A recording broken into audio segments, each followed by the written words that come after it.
Jet 24, your weather authority. This is your forecast first.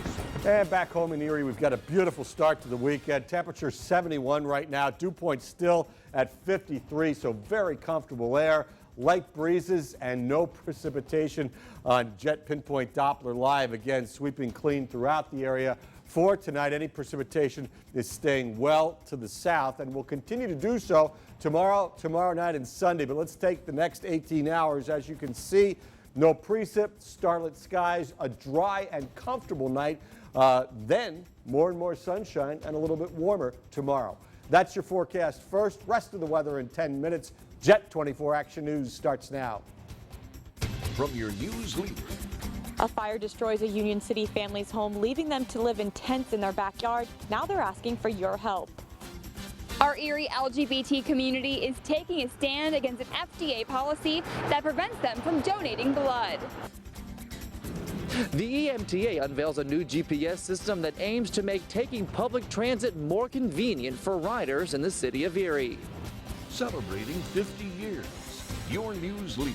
Jet 24 Action News at 6. Good evening. A family in Union City is living in tents after losing their home to a fire. Now they're asking the community for help. It's our top story tonight at 6. Jess Dowdrick met with the family today. She's in the newsroom with the story. Jess. Sean and Jill, the Williams family lost nearly everything they had in a fire that spread throughout their entire home. Now, 6 months later, the family is still struggling to get back on their feet, and they're asking the community members for their help. We don't have no place to go. None of us do. In January of this year, the Williams family's home went up in flames after a heater caught fire. The bad news, they didn't have fire insurance on their home. The family was assisted by the Red Cross, spent a few days in a motel, and then eventually a few months with family members. Now the family of 7 is back out on their own in tents in their backyard, trying to figure out what to do next. Hopefully we all could stay as a family together, even our animals, and somebody could help us, try to help us out. And at least try to rebuild, if not, help us get a trailer. The family has been working piece by piece, day by day, trying to demolish the home in order to comply with borough regulations. Crowbars and hammers, that's mainly it. And of course our hands. How hard has that been? Pretty hard. Now they're asking for the community's help to lend them a helping hand. We do need help, and badly. If somebody's good with a hammer, come on, give us a helping hand. Red Cross officials say there are resources for families in these types of situations out there. They just have to find them. Months after the disaster or after cases have been closed, they can call us and we can talk about other agencies. We are always willing to refer clients.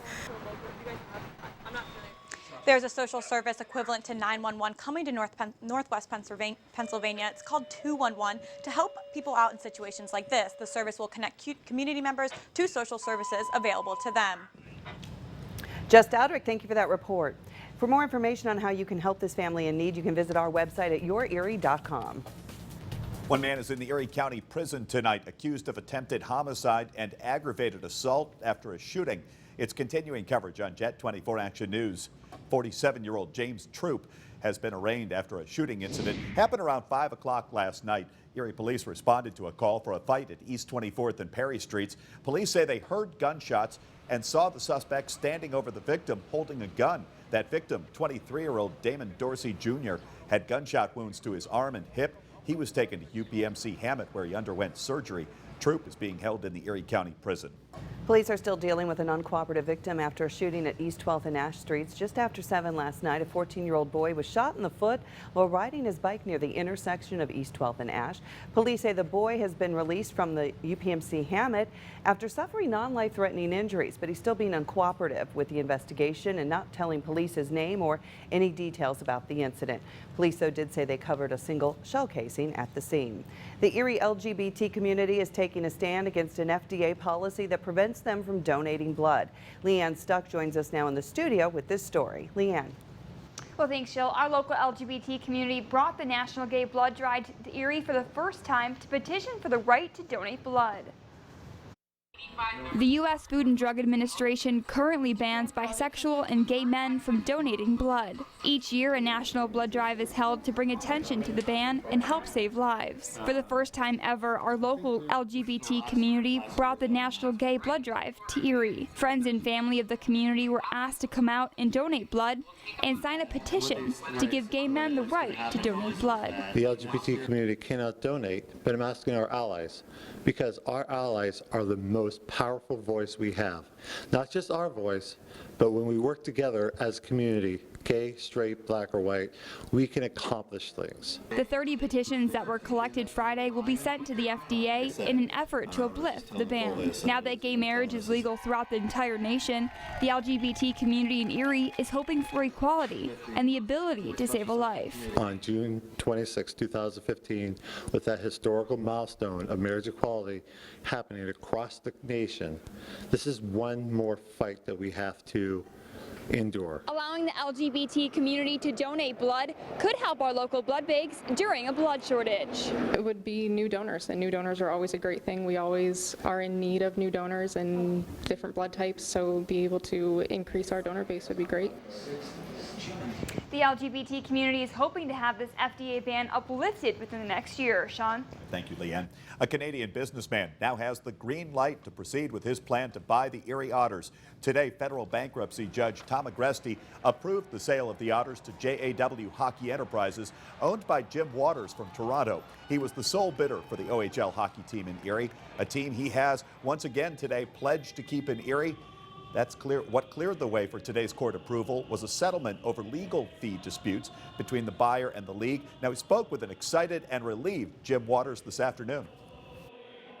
Well, you know what? It's funny. I spoke to our legal guys today, and they said it was the 7th game, and it was overtime. And we put it in the net this morning. So I think that's the best way to describe it. A closing on the sale is expected to take place next week. Now, for much more of my interview with Jim Waters, you can look for a web extra on our website, yourerie.com. Erie's Booker T. Washington Neighborhood Center is regaining its tax-exempt status with the IRS. The return of that status will make it possible for the center to apply for funding from programs for its sponsors. The center lost its nonprofit status with the IRS in 2013 when they reportedly failed to file federally required paperwork for 3 consecutive years. The center will now be eligible to seek funding from federal programs administered by the City of Erie beginning in 2016. Waiting for an EMTA bus in the cold or heat could soon be a thing of the past, thanks to a brand new app. Alex Peterson joins us now live in the control room with this latest advancement. Alex. Yes, Sean, it is quite the advancement. All you have to do is download the MyStop app, select Erie, then start scrolling through to find your specific route, and then start traveling more conveniently. It's a huge step forward. Taking the bus in Erie should soon be easier for riders with smartphones, all thanks to the new MyStop app. It gives them the confidence that they know that the bus will be there in 5 minutes, 2 minutes, 3 minutes. The bus is running on time. If by chance it is behind because of construction or because of weather, we can get that information out to them. There's already a GPS aboard each of the 40 fixed route buses, updating live to the app every 15 seconds, letting riders know exactly where their bus is and when it will arrive.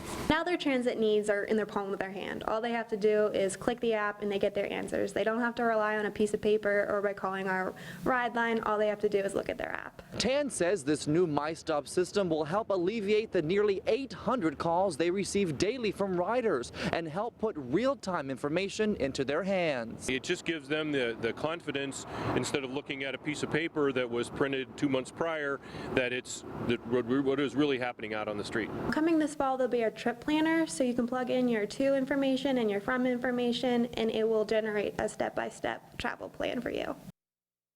Now, as of right now, the app is only available on iPhones, but Android users can type in a specific URL link, which they can access that same information and travel just as conveniently on. Sean? All right, for those that want to go old school, are they getting rid of the old style, the traditional paper bus routes? No, they're not. They're still going to keep those actually in addition to that app, which actually launches on Monday officially. So look for it then, Sean. All right. Thank you, Alex.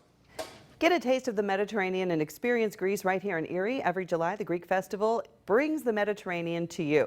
Jet 24's Caroline Collins is live at the festival. Caroline.